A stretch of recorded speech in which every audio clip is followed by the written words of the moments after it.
আগামী 90 দিনের জন্য যুক্তরাষ্ট্রের ঘোষিত নতুন শুল্ক স্থগিত করায় দেশটির প্রেসিডেন্ট ডোনাল্ড ট্রাম্পকে ধন্যবাদ জানিয়েছেন প্রধান উপদেষ্টা ডক্টর মোহাম্মদ ইউনূস। অন্যদিকে ট্রাম্প চীনের উদ্দেশ্যে দিয়েছেন হুঙ্কার।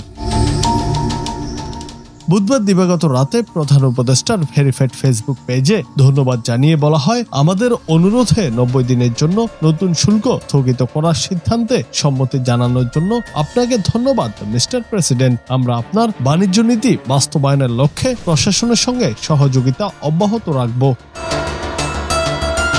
এর আগে নিজের সামাজিক যোগাযোগ মাধ্যম ট্রুথ সোশ্যালে এক পোস্টে ট্রাম্প জানান, চীন বিশ্বের বাজারগুলোর প্রতি শ্রদ্ধার যে ঘাটতি দেখিয়েছে তার ভিত্তিতে তিনি যুক্তরাষ্ট্রে চীনের পণ্যে শুল্ক বাড়িয়ে 125% ধার্য করেছেন। এটি অবিলম্বে কার্যকর হবে।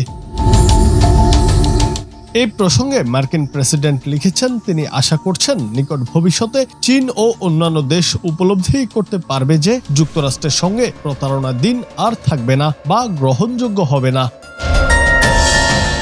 ট্রাম্প লিখেছেন, প্রকৃত অবস্থার ভিত্তিতে 75টির বেশি দেশ যুক্তরাষ্ট্রের প্রতিনিধিদের সঙ্গে যোগাযোগ করেছেন। এসব প্রতিনিধির মধ্যে যুক্তরাষ্ট্রের বাণিজ্য বিভাগ, অর্থ বিভাগ ও ইউএসটিআর রয়েছে। দেশগুলোর বাণিজ্যে বাধা, শুল্ক, মুদ্রা কারসাজি ও অশুল্ক বাধা সংক্রান্ত বিষয় নিয়ে সমাধানে পৌঁছাতে সমঝোতা আলোচনার জন্য অনুরোধ জানিয়েছে।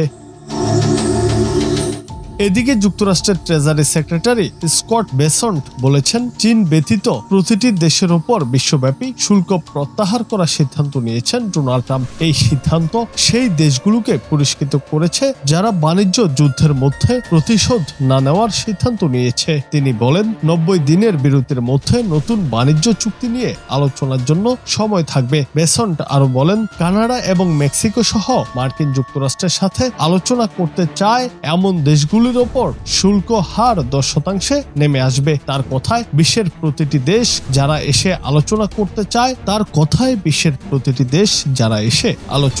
চায় তারা তাদের কথা শুনতে ইচ্ছুক।